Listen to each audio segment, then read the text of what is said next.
নমস্কার বন্ধুরা, কেমন আছো সবাই? আশা করছি সবাই খুব ভালো আছো। আমি আবারও তোমাদের সামনে চলে এসেছি একটি নতুন ব্লগ নিয়ে। আর আমার এই নতুন ব্লগে তোমাদেরকে অনেক অনেক ওয়েলকাম। তো এখন প্রায় 9টা সাড়ে 9টার মতন বাজে। তো সকালের খাবার রেডি হচ্ছে। দেখো, পরিধির জন্য ডিম সেদ্ধ, আমাদের জন্য সিম আলু ভাজা। দুপুরে রান্না করছি। পরিধি আজকে সুন্দর একটা জামা পরেছে ছোট্টবেলার।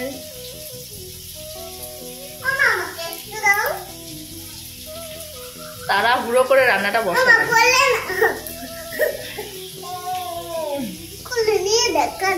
এখন রান্না করছি আলু আর ডাটা দিয়ে বাটা মাছের ঝোল। দেরি হয়ে গেল গো অনেকটা। আসলে ওর ঠাম্মি মানে দুপুরবেলায় বেশিরভাগ সময় রান্নাটা করে, তো আজকে এক জায়গায় গেছে উনি। এবার দেরি হবে কি হবে না সেটা তো আর কি অতটা জানে না, হয়তো কাজে ব্যস্ত হয়ে পড়েছে। আর আমি তো আমার কাজ করছিলাম। এখন দেখছি যে টাইম পার হয়ে যাচ্ছে, আসছে না। আমি তাড়াতাড়ি করে ওকে স্নান করিয়ে নিজে স্নান করে তাড়াতাড়ি করে রান্না করে এলাম। এখন কি রান্না করবো বুঝতে পারছি না। আপাতত মাছের ঝোলটা করি, দেখা যাক তারপর। এখন পরিধি বলছে ও বলে ডান্স করবে, তো এখন ওকে একটু ফোনে গানটা চালিয়ে দেবো মানে, আর ও নাচ করবে আর আমি ততক্ষণে কাজ বাজগুলো করে নিই। তোমরা দেখতে থাকো।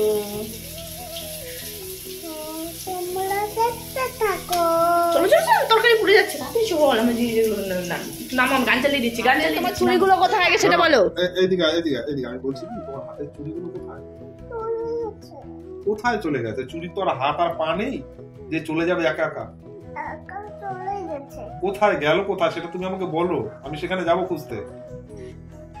কোথায় ফেলেছো? তোমার যে হাতে যে চুড়িগুলো ছিল, তোমার আর মালাটাও ছিঁড়ে ফেলেছে, জানো? ওই মালাটা ছিঁড়ে ফেলেছে, ওইটা রেখে এই নতুন মালাটা আমি পরিয়েছি আবার। আচ্ছা, তুমি মালা নুপুরগুলো চুড়ি নুপুর খুলে রেখে দিয়েছি। এই যে নুপুর, এগুলো কোথায় রাখছো? রোজ দিন পরার জন্য বলে, আমি পরাই না ইচ্ছে করে, কারণ ওটা বড় হয়েছে, খুলে যায় বারবার। কিন্তু এই চুড়িগুলো খুলে ফেলে দিয়েছে কোথা দিয়ে। দেখো কেমন লাগছে হাতগুলো দেখতে। তোমার হাতগুলো তো একদম খালি হয়ে গেছে। দেখো তুমি কেন ওই চুড়িটা ফেলে দিলে? তোমাকে বলেছি না যে এগুলো মানে ফেলতে হয় না। কথা বলে শোনে না দাদা। কোথায় খুঁজবো আমি? কালকের থেকে খুঁজে যাচ্ছি। এবার বলো তো কোথায় খুঁজবো তোমার জন্য? তুমি আমাকে বলো কোথায় ফেলেছো, আমরা কি খুঁজে নিয়ে আসি? আর কিচ্ছু করিয়ে দেবো না। তুমি রেখেছো কোথাও? লুকিয়ে রেখেছো? কোথায় কোথায় লুকিয়ে রেখেছো? পকেটে? কোথায়? এই জামা তো তোমার পকেট নেই। না, এই জামাটা তো তুমি পরোনি অন্যদিন। কোথায় রেখেছো? গেটের সামনে? গেটের সামনে? ড্রেনে ফেলেছো? ড্রেনে ফেলেছো? কোথায়? এখানে তো তোমার পকেটই নেই। জ্বালাতন, কোথায় ফেলে দিয়েছো? আর খুঁজে পাওয়া যাবে নাকি? তুমি মালা কেন ছিঁড়েছো? তোমার যে একটা গলাতে মালা ছিল, সেই মালাটা কেন ছিঁড়ে দিয়েছো?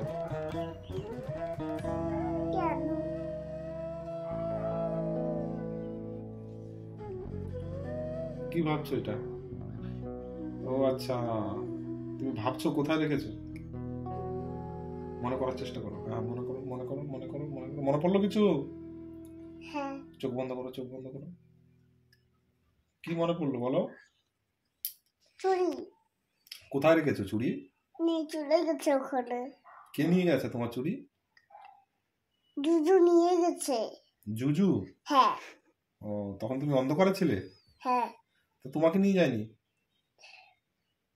আচ্ছা চলো, চুড়িগুলো যে নিয়ে গেছে তোমাকে ওই জুজুর কাছে দিয়ে আসবো, আর চুড়িগুলো নিয়ে আসবো। তোমাকে রেখে আসবো জুজুর কাছে, আর চুড়িগুলো নিয়ে আসবো। যাবে জুজুর কাছে যাবে না? আমার হাত ধরে একটা বেঁধে নিয়ে যাবে। ও, তোমার হাত বেঁধে তারপর চুড়িগুলো নিয়ে চলে গেছে? হ্যাঁ। জুজু?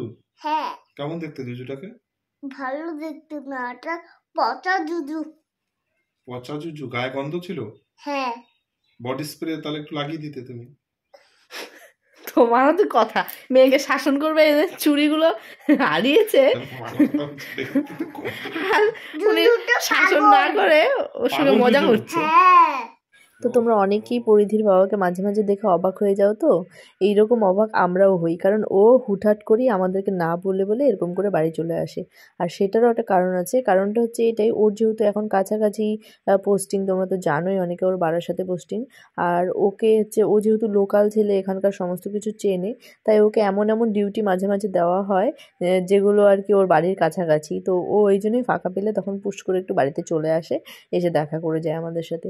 তো সেরকম করেই আজকে চলে এসেছিল।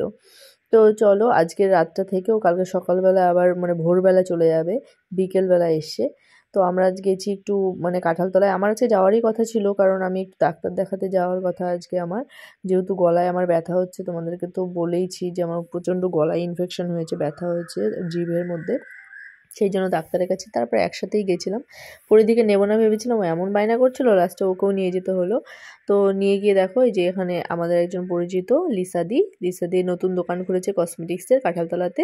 তো সেখানেই একটু গেলাম, লিসাদির সাথে একটু গল্প করলাম, তার সাথে সাথে দেখো ও লিসাদি আবার পরিদিকে একটা ক্লিপও আবার গিফট করে দিল, ওই দেখো মাথার মধ্যে পড়ে রয়েছে।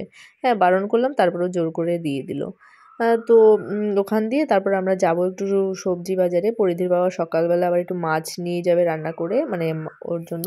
তো সেই কারণে ওই মাছটাই আর কি নিয়ে তারপর এসছি বাড়িতে। তো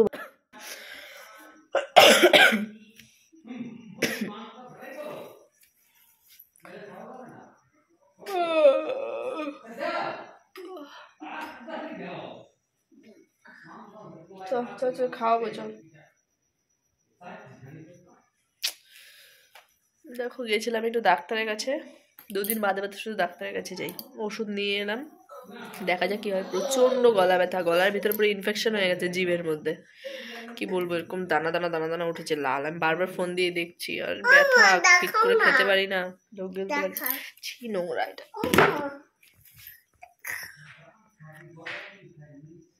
চলো চলো খাবে চলো।